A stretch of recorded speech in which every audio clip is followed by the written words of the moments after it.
guys, it's Andy and Kayla and we're back. We are. Today we're going to do a video about a topic that both Andy and I can get pretty heated up about because we're very passionate about it. And we're calling it Hidden Child Abuse, Parental Alienation Syndrome.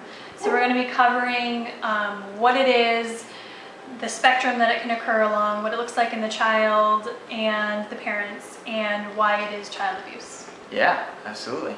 So let's start with the definition. So parental alienation syndrome occurs when there is a separation between parents, and then there is some devaluing, disdain, hurtful behavior from the child or a child towards one of the parents. And that devaluing, degrading behavior occurs as a result of brainwashing or programming, whether that's intended or unintended, from the other parent. So there's one parent that will intentionally, unintentionally set things up so that the child is programmed to behave in this devaluing, degrading way towards the other parent. Right.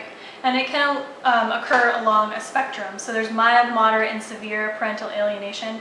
So mild is if a parent unknowingly is alienating the other parent, but if it's brought to their attention, they're willing to make a change in their behavior. Mm-hmm. It becomes moderate if they're actively doing it repeatedly, if they're triggered and they lose control and they're ranting or alienating this other parent. But the difference is when they're calm, they are not willing to admit that they had done anything wrong and they repeatedly do it.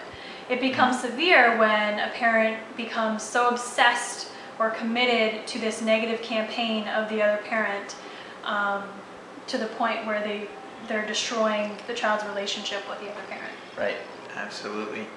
And so some symptoms in the child, some things to look for or see in the child is going to be that degrading, devaluing, negative behaviors or foul language or oppositional behavior towards that other parent simply because it's that parent, and not have any remorse whatsoever for behaving that way. Yeah, another one is if a child is expressing a lot of anger or just outright hatred towards the other parent, and when they're asked about reasons why, their reasons are very weak or frivolous that doesn't make up for why they would have that level of hatred. Yep, absolutely. And that hatred or anger is one-sided. It's not, I hate or I'm angry with this other parent and I love them. It is only I hate them and I'm angry with them. It's not two-sided. And also, lots of times they will use borrowed examples of interactions with the alienated parent and others, not themselves, of why they hate that parent. And to go along with that, they might develop this independent thinking, meaning that they might present it as it's an idea that they came up with themselves or it's their own feeling. And it might start with, no one told me to say this, but da-da-da-da-da. And then what they say doesn't sound like it's kid language or that it's coming from them. It sounds like it's repeated or it's parroted. They're parroting what they've heard from somebody else. Absolutely, yep. And there's also a child feels a need to protect the alienating parent. I think it's another big one. Yeah, and the animosity can spread to not just the parent, but anybody else who's in the parent's life, so their friends or their extended family. So they might all be ostracized simply because they're involved with that parent. Yep, exactly right. So now we're going to talk about what it looks like for adults, examples of the adults alienating behavior. Absolutely. So one example would be if the alienating parent gives choices to the child that the child really doesn't have choices over. And what I mean by that is if the alienating parent says to the child, hey, do you want to go visit your other parent on this day that your court ordered to see this other parent. So that's not a fair choice to give that child, one, because it's not their choice, and two, it sets the other parent up to have a negative interaction. It does. So another alienating behavior is telling your child everything. So every dirty little detail of why you guys split up, or all the hurt and things that you've been through, and using your child as a therapist to help make you feel better, or help you try to figure out how to handle it. It's a very inappropriate position to put your child in. Absolutely, exactly right. And always blaming the other parent in front of the child. That's another one. Yeah. So to go along with visitation, there could be the use of temptations to avoid the visitation. So it could be something like, hey, I know you're supposed to have this time with, mom or dad, but we're doing this really fun or really cool experience, and this is the only time we get to do it. So you might miss out on it if you go visit with the other parent. Right. Exactly right. And another one would be when the child has an experience with the alienated parent, and now the child is sharing it with the alienating parent. The alienating parent starts acting hurt or sad, which can be really tough on the child, because either they may think they need to protect this alienating parent from these negative emotions, or they may think that, oh, I should have had a negative experience with this parent. So that's another reason why it's not so good. Yeah, another one is a parent being uncooperative. Whether that can play out is not following a visitation schedule that's been decided through custody, or it could also play out in other ways. It could be like sabotaging one parent's influence on the child, whether that's through positive experiences, or if they're trying to parent and have discipline and consequences for their child. The other parent who's doing the alienating might sabotage that. And make it look like the other parent's being too harsh on their kid, or it's undeserved, or they're not going to go through with it.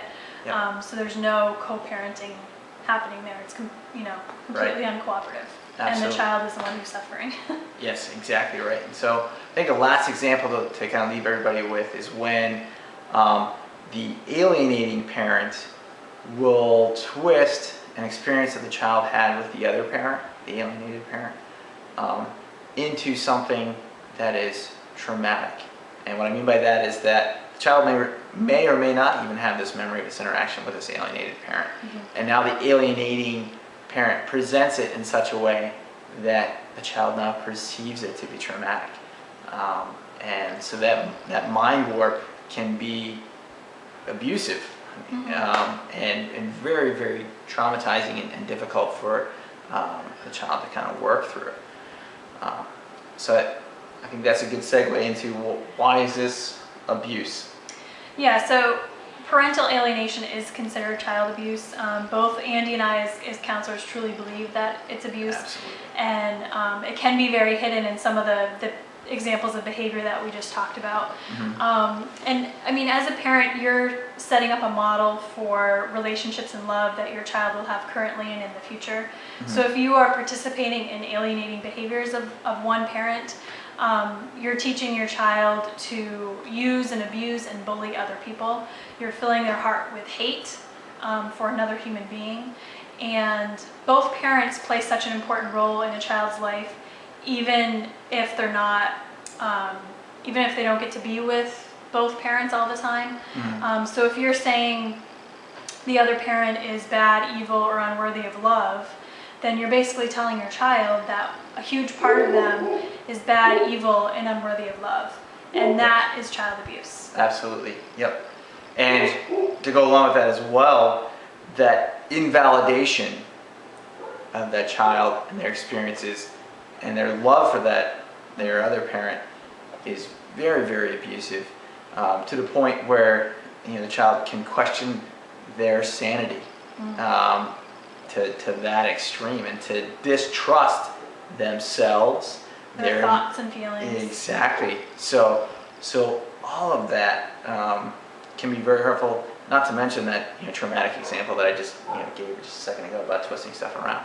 So all of that is very traumatic and very damaging, very hurtful towards a child. And so that's why I think that's so abusive. So is there anything else that we should leave the folks with?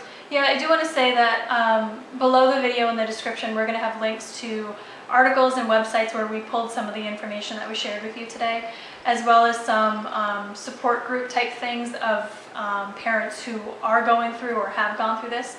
So if you recognize some of these signs in your own life, or somebody who is, you can share this stuff with them to get the ball rolling to figure out what you can do about it. Absolutely. Excellent.